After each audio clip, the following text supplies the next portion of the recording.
सादर प्रणाम। अक्टूबर महीने का राशिफल लेकर आपके समक्ष उपस्थित हूं। अक्टूबर महीने की स्थिति कैसी रहेगी, आपका जीवन अक्टूबर महीने में कैसा रहेगा, क्या आपके स्वास्थ्य में कुछ सुधार आएगा, क्या आपका स्वास्थ्य बिगड़ तो नहीं जाएगा, आपका निवेश करना इस महीने सही रहेगा कि नहीं सही रहेगा, आपकी वैवाहिक जीवन की स्थिति क्या रहेगी, आपके ज्ञान की स्थिति क्या रहेगी, आपके मान सम्मान सोशल स्टेटस की स्थिति क्या रहेगी, इस महीने में नौकरी की स्थिति क्या रहेगी, व्यापार में निवेश कहां कब और कैसे करना ठीक रहेगा, आपको इस महीने नौकरी मिलेगी कि नहीं मिलेगी, यदि आप अपना इंटरव्यू इस महीने प्लान कर रहे हैं तो वो कौन सी डेट्स हैं जिनको आपको इग्नोर करना चाहिए। ये सारी बातों को लेकर मैं आपके समक्ष उपस्थित हूं। बेहद सटीक, बहुत ही अच्छी गणना के साथ मैं आपके समक्ष मासिक राशिफल लेकर उपस्थित होता हूं। या जो राशिफल मैं आपको बताता हूं इसे आप अपनी लग्न राशि और चंद्र राशि इन दोनों पर फॉलो किया करिए। हमारे जीवन पर लग्न का 70% प्रभाव रहता है और चंद्रमा का 30% प्रभाव रहता है। यदि आपकी, जो मैं राशि की बात कर रहा हूं, यदि आपकी ये लग्न है या आपकी राशि है चंद्र राशि, तो आपको बहुत जरूरी है ये मेरी सारी बातें सुनना। या आप नाम आदि पर इस चीज को सुन रहे हैं तो उसकी मेरी कोई जिम्मेवारी नहीं रहेगी। हाँ, यदि आप अपनी लग्न या चंद्रमा की राशि पर फॉलो कर रहे हैं तो आपके लिए बेहद सटीक होगा। आप अनुभव करके देखिएगा, आपके साथ जरूर चीजें मैच होंगी। हाँ, आपकी व्यक्तिगत निजी कुंडली, जो आपकी जो पैदाइशी कुंडली है, उसका बहुत बड़ा अपना रोल रहेगा, लेकिन जो स्थितियां हैं, जो आकाश की स्थिति है अक्टूबर महीने में, उस बात को मैं आपके समक्ष लेकर उपस्थित हूं। दो बहुत विनम्र निवेदन आपसे मेरे रहेंगे। यदि अभी तक सब्सक्राइब नहीं किया है चैनल को तो जरूर सब्सक्राइब करके रखिएगा, एक लाइक तो जरूर प्रेस कर दिया करिए और शेयर जरूर करें। ये मेरा आपसे बहुत विनम्र निवेदन है कि इतना तो जरूर मेरे लिए कर दिया करिए। यदि आप हमसे पूरी कुंडली का विश्लेषण करवाना चाहते हैं तो उसके लिए भी आपके स्क्रीन पर नंबर चल रहे हैं, वो फॉलो करिएगा। आइए अब बात मिथुन राशि की करेंगे। अक्टूबर महीने में मिथुन राशि वालों का समय कैसा रहेगा, कैसी स्थितियां रहेंगी, इसके बारे में पूरी जानकारी हम देने वाले हैं। वीडियो को बहुत ध्यान से और अंत तक देखिएगा, क्योंकि अंत में बहुत ही कारगर, बहुत ही प्रभावी और बहुत ही आसान उपाय हम आपको देंगे एक, तो आप वो उपाय अवश्य करिएगा जिससे ये पूरा महीना आपके लिए फ्रूटफुल रहे। देखिए, मिथुन राशि वालों का अगर अक्टूबर महीने की बात करें तो आपकी स्क्रीन पर देखिए कुंडली बनी है। आप समझिएगा कि बुध जो है आपका मुख्य ग्रह होता है, यानी बुध के ऊपर ही बहुत सारी बातें निर्भर करती हैं कि आपका वक्त कैसा रहेगा। यदि आपका संबंध मिथुन लग्न से या मिथुन राशि से किसी भी तौर से है तो यह वीडियो आपके लिए बहुत जरूरी है समझना। क्योंकि देखिए, जब बुध 4th हाउस में बैठे हुए हैं, देखिए जहां पे चतुर्थ भाव है, जहां पे 6 नंबर लिखा हुआ है, यहां पे बुध की स्थिति है और ये बुध की स्थिति अच्छी है, बढ़िया है। यहां पर बुध बढ़िया रहता है क्योंकि वो उच्च राशि में रहता है और उच्च राशि में बुध बढ़िया होता है। 4th हाउस में बुध अच्छा रहता है, तो ये निश्चित तौर पर सोच में एक बहुत बड़ा चेंज लाता है। बुध यहां पर आपके थॉट प्रोसेस को बहुत अच्छा करता है, आपकी प्लानिंग को बहुत अच्छी करता है, यानी जो आप प्लान करते हैं वो आपके प्लान सक्सेसफुल होते हैं, आपकी प्लानिंग बहुत अच्छी काम करती है। और खास तौर से वे लोग जो बहुत डिप्रेस्ड हो गए थे उनमें एक नया संचार भरने का ये काम करता है। यह वक्त निश्चित तौर पर भाग्य को भी बल देने वाला हो सकता है। तो कुल मिलाकर अगर हम कहें कि आपका अक्टूबर का महीना कैसा रहेगा, तो कई मामलों में अक्टूबर का महीना अच्छा रहेगा। हालांकि 17 अक्टूबर के बाद बहुत सारी चीज़ें गड़बड़ हैं जिन पर आपको बहुत ध्यान और जागरूक और अटेंशन रखना है, लेकिन बहुत सारी चीज़ें आपके लिए अच्छी भी हैं। देखिए, बहुत ध्यान से समझिएगा कि बुध जहाँ पे बैठे हुए हैं, यहाँ पे शुक्र की भी स्थिति है, यहाँ पे सूर्य की भी स्थिति है। सूर्य 17 अक्टूबर के बाद पंचम भाव में प्रवेश करेंगे जहाँ पे 7 नंबर लिखा है, जहाँ पे केतु बैठे हुए हैं। 17 अक्टूबर के बाद जो ये सूर्य का परिवर्तन होगा, इससे बहुत सारी बातें आपको समझनी चाहिए, क्योंकि ये परिवर्तन बिल्कुल खराब होगा, अच्छा नहीं होगा। क्योंकि पंचम भाव में सूर्य रहेंगे, सूर्य जाएंगे, तो 17 अक्टूबर के बाद 1 महीने तक अपने पेट का बहुत ध्यान रखिए। आपके पेट की समस्याएं यदि पहले से रहती हैं तो बढ़ जाएंगी। आपके संतान से संबंधित समस्या होगी, संतान का स्वास्थ्य, संतान से या संतान को। अब इसमें वे लोग भी आती हैं जो लेडीज हैं जिनके पेट में भी बेबी है, वे लोग भी बहुत ध्यान रखें क्योंकि संतान को लेकर कॉम्प्लिकेशन बन सकती है, क्योंकि पंचम भाव में सूर्य नीच राशि का प्रवेश करेगा। मैं इसको अगर मेडिकल एस्ट्रोलॉजी में बात करूं, अगर हम साइंस की भाषा में अगर मैं इसको समझाऊं, तो आप यकीन मानिए जब कुंडली में सूर्य पंचम भाव में जाके पीड़ित होता है तो हमारे पेट में जितने जूस निकलते हैं, जैसे बाइल जूस होते हैं, गैस्ट्रिक जूस होते हैं, कुछ हार्मोनल चीज़ें होती हैं, बहुत सारे अन्य हार्मोन्स जो हमारी बॉडी को प्रोटेक्ट करते हैं तमाम चीज़ों से, उनका जो निकलना है, जो उनको जो कहते हैं कि उसका जो प्रोडक्शन है हमारे बॉडी में, वो कहीं ना कहीं गड़बड़ाता है। ये सूर्य की वजह से गड़बड़ाता है और उसकी वजह से हमारा स्वास्थ्य खराब होता है। तो पंचम भाव में सूर्य की स्थिति खराब हो रही है, पंचम भाव में नीच राशि का सूर्य 17 अक्टूबर के बाद बहुत ध्यान से समझिए, संतान को लेकर, पेट को लेकर, एजुकेशन को लेकर, लव लाइफ को लेकर, यदि आपका प्रेम आदि का जीवन है उसमें भी बहुत खासी परेशानी एक महीने आ सकती है। और आपके मित्रों से कुछ लड़ाई झगड़े ना हो, इन चीज़ों का ध्यान रखिएगा। और बहुत ज़रूरी ना हो तो 17 अक्टूबर के बाद छोटी यात्राएं करने से बचिए, ट्रैवल करने से बचिए।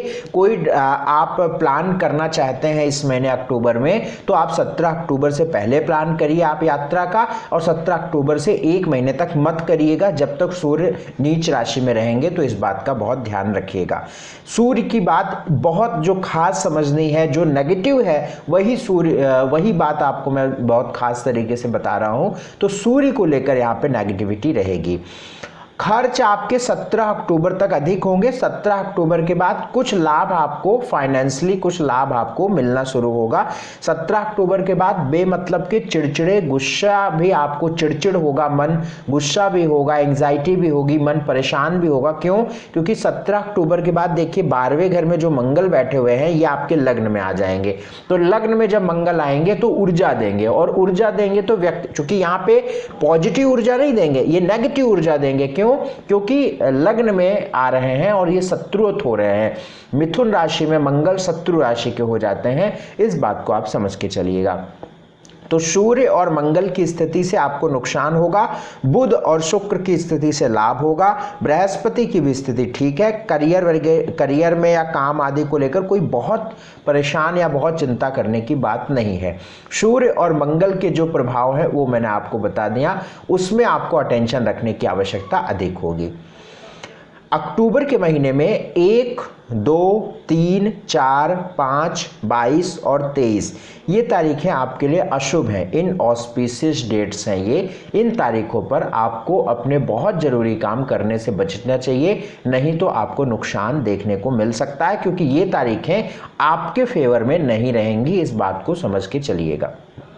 स्वास्थ्य की बात करें तो स्वास्थ्य में पेट का ध्यान रखिएगा, पेट, कमर का हिस्सा, इन चीज़ों का ध्यान रखिएगा। बाकी कोई बहुत चिंता की बात नहीं है।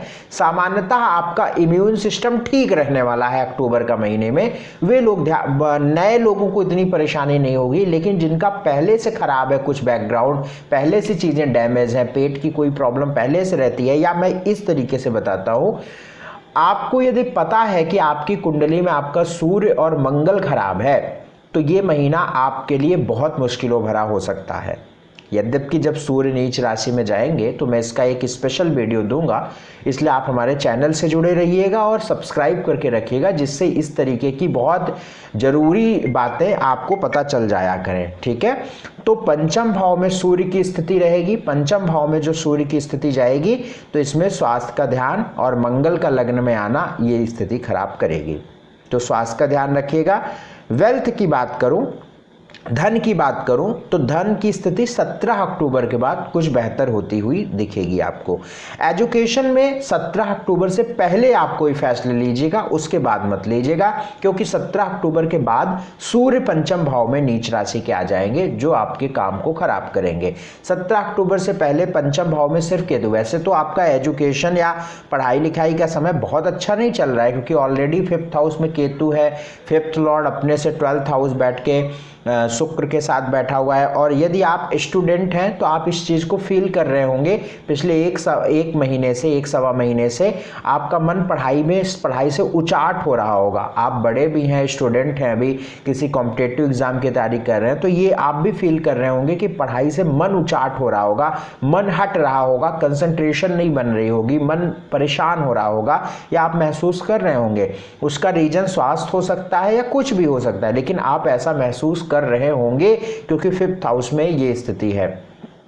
तो ये एजुकेशन को लेकर मैंने बता दिया। नौकरी को लेकर आप प्रयास करिए, बहुत मेहनत के बाद सफलता मिलेगी। नौकरी में कोई ऑब्स्टेकल्स कोई विशेष नहीं देख रहा हूं, बस 10th हाउस में वक्री है बृहस्पति, अगर ये वक्री ना होता तो ये बहुत अच्छा होता, बस 10th भाव में वक्री है, ये थोड़ा सा खराब है। शनि आपके 8th भाव में बैठे हुए, शनि की दृष्टि भी कर्म भाव पे पड़ रही है, ये भी आपके लिए शुभ है। तो नौकरी को लेकर ठीक है, बिजनेस को लेकर भी महीना ठीक है, बिजनेस को लेकर भी चीजें ठीक है, बशर्ते कोशिश करिएगा कि कोई भी प्लान करने हैं तो 17 अक्टूबर से पहले ही करिएगा, वो ज़्यादा अच्छा रहेगा। मैरिटल लाइफ में विवाह के योग तो आपके नहीं चल रहे हैं, लेकिन वैवाहिक जीवन में कोई बहुत दिक्कत नहीं आ रही है। हाँ, 19 अक्टूबर के बाद वैचारिक मतभेदों से आपको बचना चाहिए, नहीं तो आपके वैवाहिक जीवन में कुछ परेशानी हो सकती है।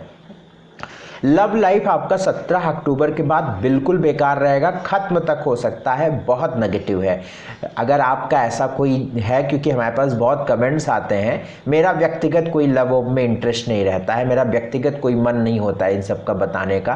मैं बहुत सारे वीडियोस देखता हूँ, मतलब एस्ट्रोलॉजी को बेकार करते हैं, मतलब वो इस तरीके के थंबनेल, इस तरीके के टाइटल डालते हैं कि अब देखिए आपका प्यार वापस आएगा, अब आपका प्यार ब्लॉक करेगा, अब आपका प्यार आपको अनब्लॉक करेगा। क्या नॉनसेंस की बात है। ऐसे लोगों को, मेरा बस चले ना तो मैं मार के भगा दूं, ऐसे लोगों को मैं कतई ज्योतिष करने न दूं, क्योंकि ये लोग बेकार करते हैं। और मैं जानता हूं जो बुद्धिजीवी लोग हैं, जो बुद्धिमान लोग हैं ना, वो इनका नहीं प्रोग्राम देखते हैं और इनसे बात भी नहीं करना चाहते हैं। ये जो आशिक वाले लोग हैं ना, जो जिसको क्या कहते हैं, छिछोरे लोग हैं, है ना, वो लोग इन लोगों का प्रोग्राम देखते हैं। आप बहुत सारे लोगों को देखते होंगे, लव गुरु खुद को बताते हैं, लव टिप्स बाई फलाना, लव टिप्स बाई फलाना, लव गुरु बनाते हैं। इस तरीके से, मतलब मैं क्या बोलूं ऐसे लोगों को। बस ये है ना कि हम सबकी स्वतंत्रता है, डेमोक्रेसी है, कोई कुछ नहीं कर सकता है।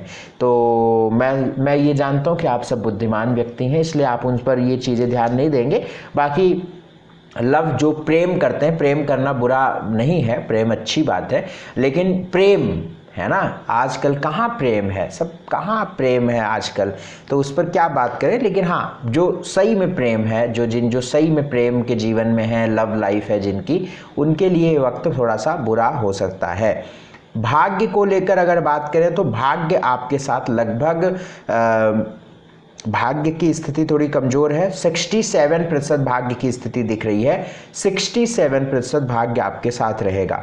सोशल लाइफ की बात करें तो सोशल लाइफ आपका जो है अच्छा दिख रहा है 17 अक्टूबर तक। यदि आप सोशल लाइफ में किसी प्रकार से हैं, कोई एनजीओ चलाते हैं, मान सम्मान प्रतिष्ठा आप कुछ करते हैं, तो उसमें आपके लिए ठीक रहेगा।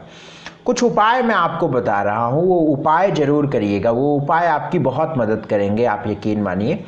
पौधे लगाइए, और यदि आपके घर में ऑलरेडी पौधे लगे हैं तो सींचना शुरू करिए अपने से, सुबह शाम जरूर सींचना शुरू करिए और पौधे लगाइए। आप रोड्स पर लगा सकते हैं, खाली ज़मीन पे लगा सकते हैं, अपने घर के गमलों में लगा सकते हैं, तो पौधे लगाइए, ये आप जरूर करिए। डॉग्स को भोजन जरूर दीजिए, आपके घर के आसपास जो कुत्ते घूमते हैं उनको भोजन जरूर दीजिए, खाना जरूर दीजिए। खाना में बहुत मीठा नहीं देना है, दूध और रोटी दे सकते हैं। नए काम यदि आप कुछ शुरू करना चाहते हैं इस महीने, तो किसी बुजुर्ग की सलाह जरूर लीजिएगा। नए काम में बिना बुजुर्ग की सलाह से, अगर आपके गुरु हैं तो गुरु, या कोई आपके दादा बाबा या पिता या कोई भी बुजुर्ग हैं, है ना, जो समझदार हैं, उनसे आप जरूर सलाह लीजिएगा, तो आपके लिए वो सलाह बहुत काम की हो जाएगी। तो ये है आपके मिथुन राशि का राशिफल अक्टूबर के महीने का। यदि आप मुझसे अपॉइंटमेंट लेना चाहते हैं और पूरी कुंडली का विश्लेषण विश्लेषण करवाना चाहते हैं बहुत अच्छे तरीके से, तो आपकी स्क्रीन पर नंबर है, इन नंबरों पर तुरंत व्हाट्सएप मैसेज करके अपनी अपॉइंटमेंट बुक कराइएगा और मुझसे बात करिएगा। बहुत शुक्रिया, बहुत धन्यवाद, सादर प्रणाम, नमस्कार।